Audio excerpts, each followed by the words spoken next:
সুপ্রিয় BA BSc এবং বিকমের second সেমিস্টারের ছাত্রছাত্রীরা, আজকে আমি যে বিষয় নিয়ে আলোচনা করব সেটি হচ্ছে তোমাদের যে পরিবেশবিদ্যা রয়েছে, ইএনবিএস সাবজেক্টটি রয়েছে, এটি তোমাদের সবারই রয়েছে। তো এই সাবজেক্টটি থেকে আমি আজকে গুরুত্বপূর্ণ ক্লাস নোট নিয়ে এসেছি। ক্লাস নোটে তোমরা কী কী পাবে সেটি বলবো, এবং তোমরা ইএনবিএসের যদি নোটস কিনতে চাও একদম রিজনেবল প্রাইসে আদর্শ উত্তর, যে কোয়ালিটির উত্তর তোমাদের সাজানো রয়েছে, তোমরা ভিডিও দেখলেই বুঝতে পারবে যে কী কোয়ালিটির উত্তর তোমরা পাবে এবং কীভাবে সাজানো রয়েছে। আমাদের নোটস আসতে দেরি হয় কারণ একটাই কারণ ডিফারেন্স কোয়ালিটির আদর্শ উত্তর তোমরা কিন্তু পাও, এবং কোশ্চেন কিন্তু 100% কমনযোগ্য আসবার মতোই সেই কোশ্চেনগুলো নির্বাচন করা হয়।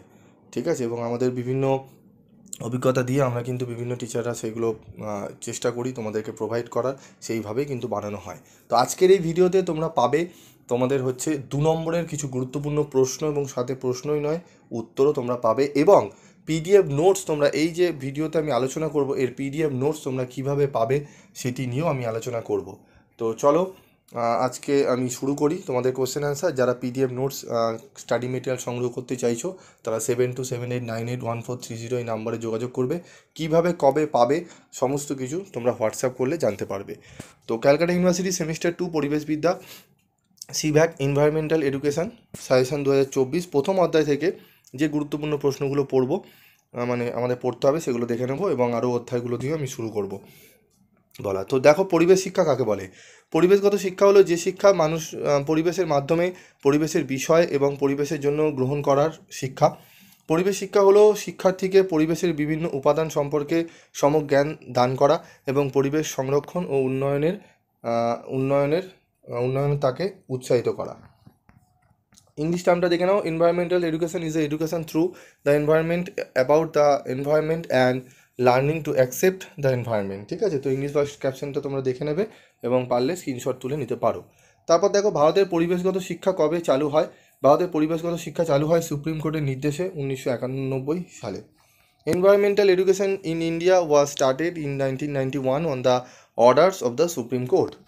চলে আসবো তার পরবর্তী প্রশ্ন, 3 নম্বর প্রশ্ন দেখে নাও। পরিবেশ শিক্ষার দুটি নীতি উল্লেখ করো। পরিবেশ, মানুষের বিভিন্ন ধরনের পরিবেশ যেমন প্রাকৃতিক, সামাজিক, অর্থনৈতিক, নৈতিক এবং সাংস্কৃতিক প্রভৃতি সম্পর্কে সামগ্রিক ধারণা অর্জন করা প্রয়োজন।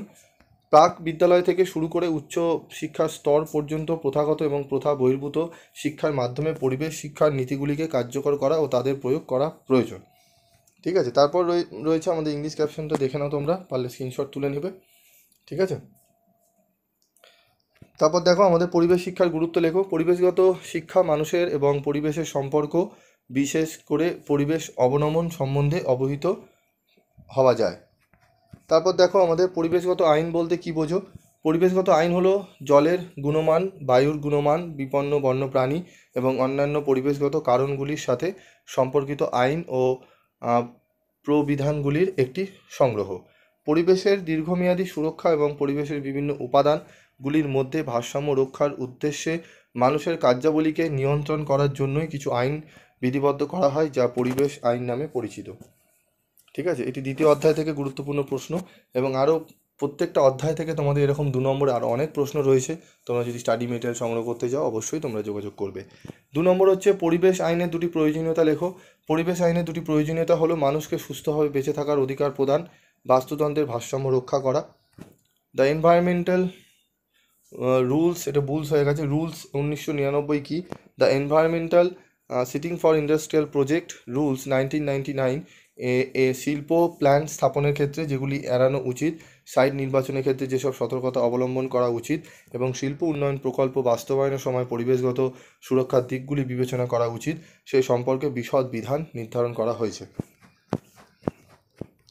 4 নম্বর হচ্ছে জাতীয় পরিবেশ অ্যাপিল কর্তৃপক্ষ আইন 1997 কি? জাতীয় পরিবেশ আপিল কর্তৃপক্ষ আইন 1997 বা national environmental appellate authority act 1997 তৈরি করা হয়েছিল সেই ক্ষেত্রগুলি সীমাবদ্ধতা সম্পর্কিত অ্যাপিলের শুনানির জন্য, যেখানে শিল্পের শ্রেণী পরিবেশ সুরক্ষা আইনে অধীনে কিছু সুরক্ষা ব্যবস্থা নির্ধারণ করা হয়েছে।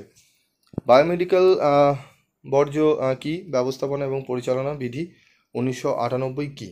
বায়োমেডিক্যাল বর্জ্য বলতে বোঝায় নিয়মের তালিকাভুক্ত বিভাগগুলি সহ মানুষের বা প্রাণীর রোগ নির্ণয়, চিকিৎসা বা টিকাদান, সম্পর্কিত গবেষণা কার্যক্রম বা জৈবিক বজ্র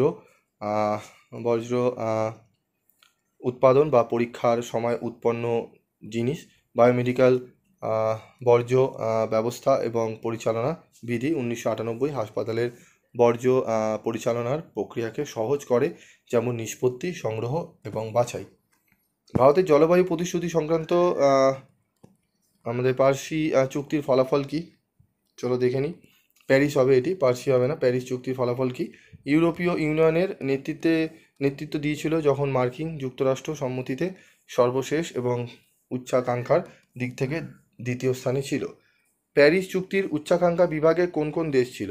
উচ্চাকাঙ্ক্ষা বিভাগে ইউরোপীয় ইউনিয়নের পরে চীন, দক্ষিণ Africa, Bharat, Australia, Brazil, Russia, মার্কিন যুক্তরাষ্ট্র এবং সৌদি আরব রয়েছে। ঠিক আছে, তো এই ভিডিওতে আমি তোমাদের দেখলে গুরুত্বপূর্ণ ওখানে প্রথম অধ্যায় থেকে 4টি প্রশ্ন এবং দ্বিতীয় অধ্যায় থেকে 7টি প্রশ্ন, মোট 11টি প্রশ্নের উত্তর আমি বলে দিলাম। এই ভিডিওর পিডিএফ নোটস তোমরা কীভাবে পাবে সেটি বলে দেবো। তোমরা যারা গ্রুপে রয়েছো, পিভি স্টাডি ক্লাসের সেকেন্ড সেমিস্টারের গ্রুপে রয়েছো, সেখানে তোমরা এই সাবজেক্টের আর নোটস তোমরা পেয়ে যাবে, পিডিএফ নোটস পেয়ে যাবে। তাই যারা গ্রুপে রয়েছো তারা ওখান থেকে কালেক্ট করে নেবে। এবং যারা এখনও পর্যন্ত গ্রুপে জয়েন হওনি তাদের বলবো গ্রুপে তোমরা জয়েন হয়েছো, সেখানে পিডিএফ নোটস তোমরা কিন্তু পাওয়ার জন্য আমাদের বিগত প্রথম সেমিস্টার থেকেই কিন্তু আমাদের পিডিএফ নোটস আমাদের সাজেশনের আমাদের ওখানে কিছু দেওয়া হয় এবং পেইড কিছু নোটস রয়েছে যেগুলো অনেকটাই কম রেমুনারেশনে তোমরা পেয়ে যাবে। 120 থেকে 130, 140 এরকম দামে কিন্তু আমাদের পিডিএফ নোটস আমরা প্রোভাইড করে থাকি। ঠিক আছে, তো রিজনেবল প্রাইসে ভালো কোয়ালিটির নোটস পেতে গেলে অবশ্যই পিভি স্টাডি ক্লাসের সঙ্গে থাকতে হবে। এবং তোমাদের ভিডিওটি ভালো লাগলে অবশ্যই লাইক করবে। তোমরা অনেকেই দেখো এবং লাইক এবং শেয়ার করো না, অবশ্যই লাইক করবে। তোমাদের লাইকগুলো পেলে আমাদের খুব ভালো লাগে, মনে হয় তোমাদের জন্য আরও অনেক অক্লান্ত পরিশ্রম করে ভিডিওগুলো বানাই। এবং ভিডিও পেয়ে তোমরা কতটা উপকৃত হচ্ছ এবং পিভি স্টাডি ক্লাস থেকে আর কোন কোন সাবজেক্টের এক্সপেক্ট করছো সাজেশান নোটস অবশ্যই কমেন্ট বক্সে লিখে জানাবে। আজকের মতো এটুকুই, দেখা হচ্ছে পরবর্তী ভিডিওতে। সকলে ভালো থাকবে, সুস্থ থাকবে।